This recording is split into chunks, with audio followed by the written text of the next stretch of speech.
अस्सलाम वालेकुम नाज़रीन, आप देख रहे हैं इत्तेफाक न्यूज़ डिजिटल। मैं हूं फैज़ुल हसन।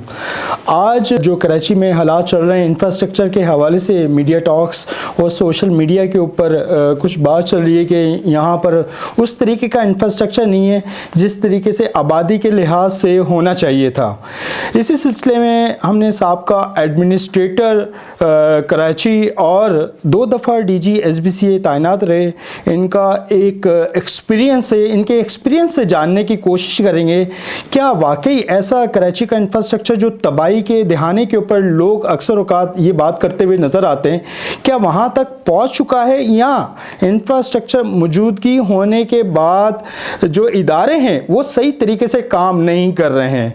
हमारे साथ मौजूद हैं रऊफ़ अख्तर फारूकी साहब, उनसे जानने की कोशिश करेंगे। अस्सलाम वालेकुम। जी वालेकुम सलाम। कैसे हैं आप? ठीक है सर। आजकल जिस तरीके से कराची की हम बात करेंगे, कराची का इंफ्रास्ट्रक्चर अक्सर औकात हम सुनते हैं कि कराची में इंफ्रास्ट्रक्चर तबाही के दहाने के ऊपर पहुंच गया है, तो इसके असल हकाइक क्या हैं कि आपके दौर में भी यही सूरत हाल थी जो आज आवाज़ पब्लिकली उठ रही है? तो पहले तो हमने आवाज़ें नहीं सुनी जिस तरीके से आज शोर मच रहा है, कोई इंसिडेंट हो जाता है बारिश का या कोई भी इंसिडेंट, उसमें बहुत सारी आवाज़ उठती है कि ये कराची का इंफ्रास्ट्रक्चर तबाह हो चुका है, तो वाकई ऐसा ही है? बिस्मिल्लाहिर्रहमानिर्रहीम, रसूल करीम। आपका बहुत शुक्रिया। पहले तो आपके इत्तेफाक चैनल का मैं आपको मुबारकबाद दूंगा कि आप जो परफॉर्मेंस आप दे रहे हैं शहर के लिए मालूमात पहुंचाने के लिए, एक बहुत बड़ा कंट्रीब्यूशन है ये लोगों के लिए कि लोगों को घर बैठे वो मालूमात हासिल हो जाती हैं जो मुख्तलिफ तरीके से एक सही इंफॉर्मेशन नहीं मिल पाती, इससे थोड़ी बेचैनी भी फैलती है, जबकि ऐसा शायद नहीं है। अगर हम उसको डेटा वाइज अगर देखते हैं तो हालात इतने भी बुरे नहीं हैं कि वो कंट्रोल ना हो सकें। हम बिना किसी किस्म की सियासत को इसमें डाले हुए हम एक टेक्निकल ग्राउंड इसका अगर आप देखते हैं, बैकग्राउंड के साथ इसको अगर देखते हैं तो चीज़ें हमें काफ़ी वाज़ेह हो जाएंगी। कराची यकीनन एक बहुत बड़ा शहर है पाकिस्तान के लिए, 7th लार्जेस्ट सिटी दुनिया का है साइज़ के हवाले से भी और आबादी के हवाले से भी, तो इसको एक स्पेशल फोकस इसकी तरफ हमेशा से रहा है और होना चाहिए और आज भी होना चाहिए था।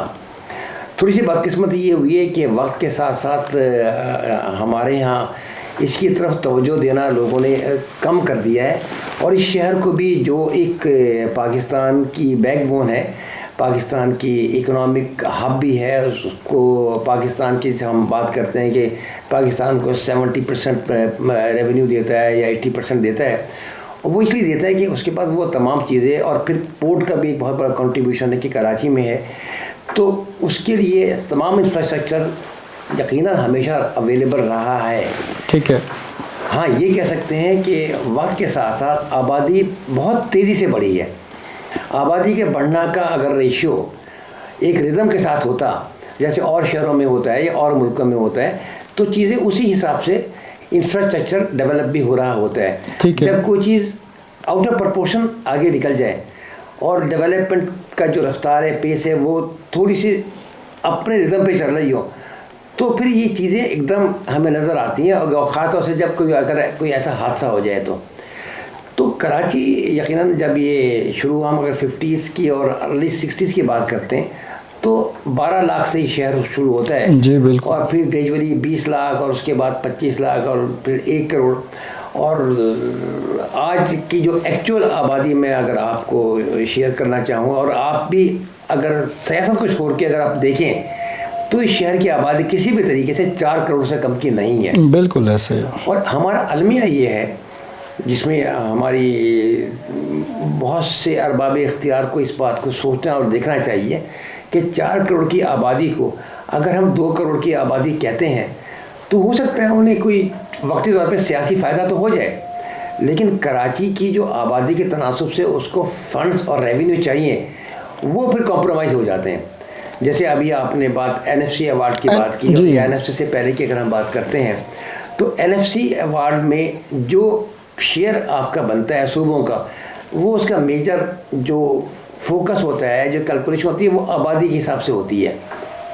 अब अगर आबादी इसकी अगर आप 2 करोड़ लेते हैं तो आपका जो शेयर है वहाँ से वो 2 करोड़ के हिसाब से आपका प्रोपोर्शनल शेयर कराची को जाएगा। ये तो बड़ा अलमिया है फिर तो जबकि कराची की आबादी फिजिकली अगर आप काउंट करते हैं तो कम से कम जो है वो 4 करोड़ तो हर हाल में होगी। अगर आप वैसे भी देख लें, आप औरंगी जाके देख लीजिए, आप वो किसी तरीके से 60-70 लाख से आपको आबादी उसकी कम नजर नहीं है। जी तकरीबन 70। आप मरीज में जाइए, कोरंगी में जाइए, बिल्कुल ऐसे ही, जौहर में जाइए, बिल्कुल ऐसे ही कैलकुलेट करके उसको एडअप कर लें तो 4 करोड़ तो कहीं जाते ही नहीं है। बिल्कुल तो ऐसे ही। उसको अगर आप रेवेन्यू और उसका शेयर 2 करोड़ की आबादी के हिसाब से लेते हैं तो ये तो बहुत बड़ा सेटबैक है इस शहर के डेवलपमेंट के लिए। तो इसमें कोई भी आदमी या कोई भी हुकूमत या कोई भी सिस्टम आप लगा लें तो 10 आदमी के ख़ानदान को अगर आप 4 आदमी के ख़ानदान के पैसे के हिसाब से चलाना चाहें तो नहीं चल पाएगा। जी बिल्कुल ऐसे। तो ये बहुत बड़ा अलमिया है।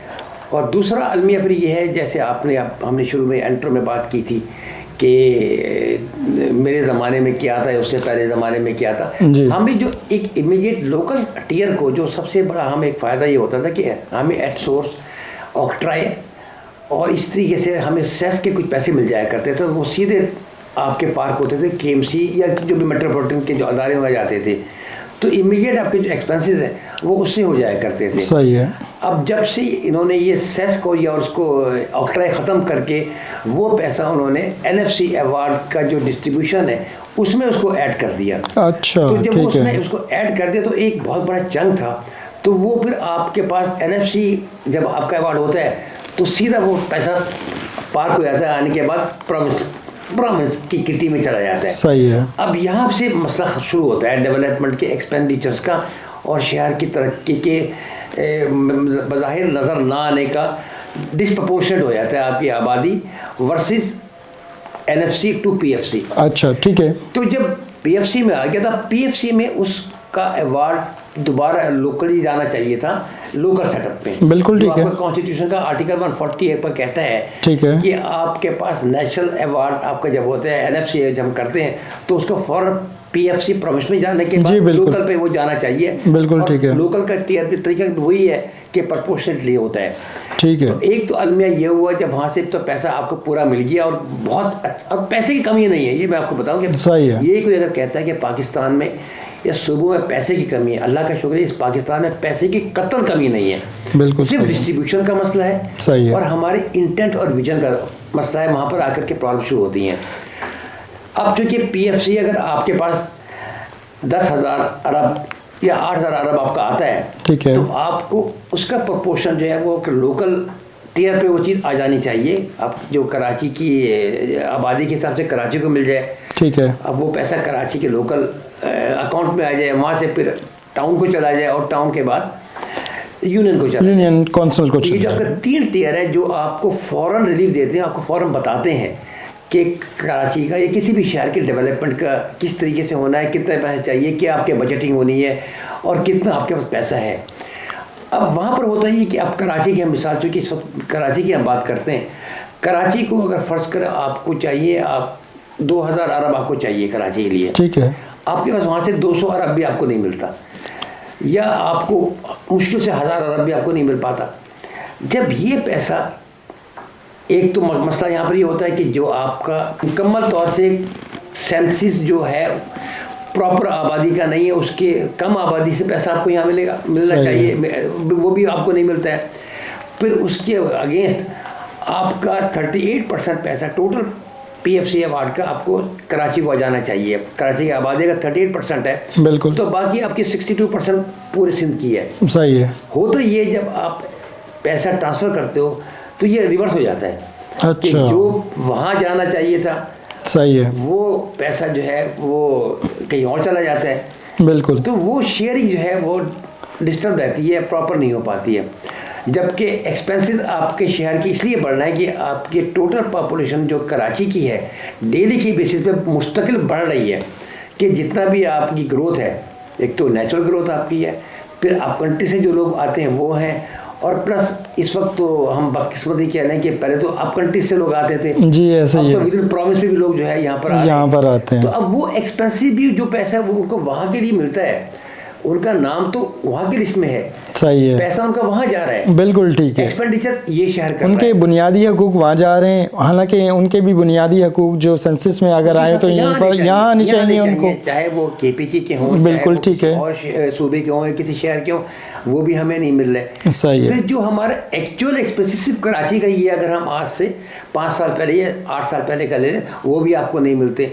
तो आपकी जो रिक्वायरमेंट आपको मीट होने के लिए पैसे चाहिए।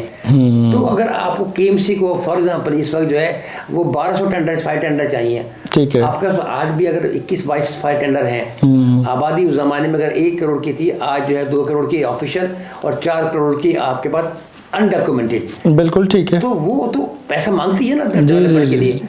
तो मसाइल यहाँ पर किसी कोई अगर इल्ज़ाम किसी एक को नहीं दे सकते, बिल्कुल, कि फला मेयर सही काम नहीं कर रहा है, या फला जो है वो मिनिस्टर सही काम नहीं कर रहा है, या सीएम कहीं भी हो, ये दुनिया में कहीं भी होगा। तो अगर बैलेंस आपका डिस्प्रपोर्शनेट में होगा तो वो आपको चीज़ें नहीं मिल पाएंगी डोर स्टेप पर। तो इसकी ज़रूरत है, इसको बैठ करके इन तमाम जो पॉलिसी मेकर्स हैं उनको एक राय कायम करके जिसका जो शेयर बनता है उनको दे देना चाहिए, तो चीज़ें सही हद तक हो जाएंगी। ठीक है। अब आपने से मेरे ज़माने की बात की, या मेरे ज़माने में या उससे थोड़ा सा पहले, तो उस वक्त गवर्नमेंट थी मुशर्रफ साहब की गवर्नमेंट, बिल्कुल ऐसे ही लोकल गवर्नमेंट सिस्टम जो है एक प्रॉपर तरीके से इवॉल्व होकर डिवॉल्व हो चुका था। सही है। और वहाँ पर जो एक्सपेंडिचर था वो एट सोर्स आपको मिल जाया करता था आसानी के साथ। तो कराची की डेवलपमेंट आपको नजर आ रही है जी, बिल्कुल उस जमाने में नजर भी जेब में इतना होगा तो डेवलपमेंट भी आपकी होगा। बिल्कुल ठीक है। फेडरल से पैसा आता था फौरन आ जाया करता था, हम उसको रिक्वेस्ट करते थे, वहाँ से हमारा जो अवार्ड है वो इशू हो जा करके पैसा फौरन आ जाया करता था। आप देखते थे ज़माने में जो डेवलपमेंट का जो क्राइटेरिया था 3 शिफ्ट में काम होता था। अच्छा, डेली, ठीक है, सुबह भी होता था, एक सेकंड शिफ्ट आपके शाम की होती थी, और फिर 3 शिफ्ट रात की होती थी। तो काम कभी रुकता नहीं था। सही, यही वजह थी कि कराची उस जमाने में ऑलमोस्ट पूरा खुदा हुआ था। और फिर चूँकि 3 शिफ्टों में काम हो रहा था तो डेवलपमेंट भी पूरा तेज़ी के साथ नजर आना शुरू हो गई। बिल्कुल। तो वो जब चीज़ें हुई उसके बाद कराची का चेहरा थोड़ा मुख्तलिफ निकल के सामने आया, वो चीज़ डिसकंटिन्यू हो गई।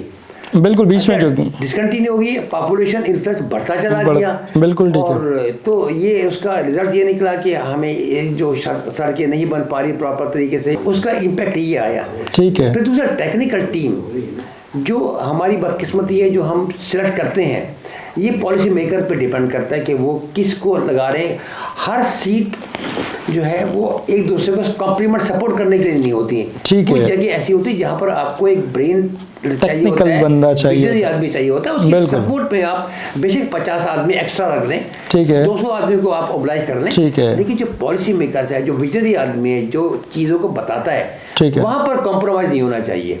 हमारे अलम में ये है कि वो जो एरियाज हैं वो कॉम्प्रोमाइज़ होना शुरू हो गए काफ़ी तेज़ी के साथ। सही। वो नहीं होने चाहिए या अभी भी फौरन रुक जाने चाहिए। यानी कि नॉन टेक्निकल लोग अगर आके हायर सीट्स टेक्निकल तो है, ठीक है, नहीं टेक्निकल। अच्छा, वो विजन नहीं है कि इस तरीके से हम काम, इंजीनियरिंग की है, आपने भी इंजीनियरिंग की है, सही, आपने फर्स्ट पोजीशन लेकर की है, तो आपका विजन दूसरा है। आप दुनिया को देख रहे होते हैं, आप रोज़ाना अखबार पढ़ रहे होते हैं, आप मॉडर्न जो है ट्रेंड को अडॉप्ट कर रहे होते हैं।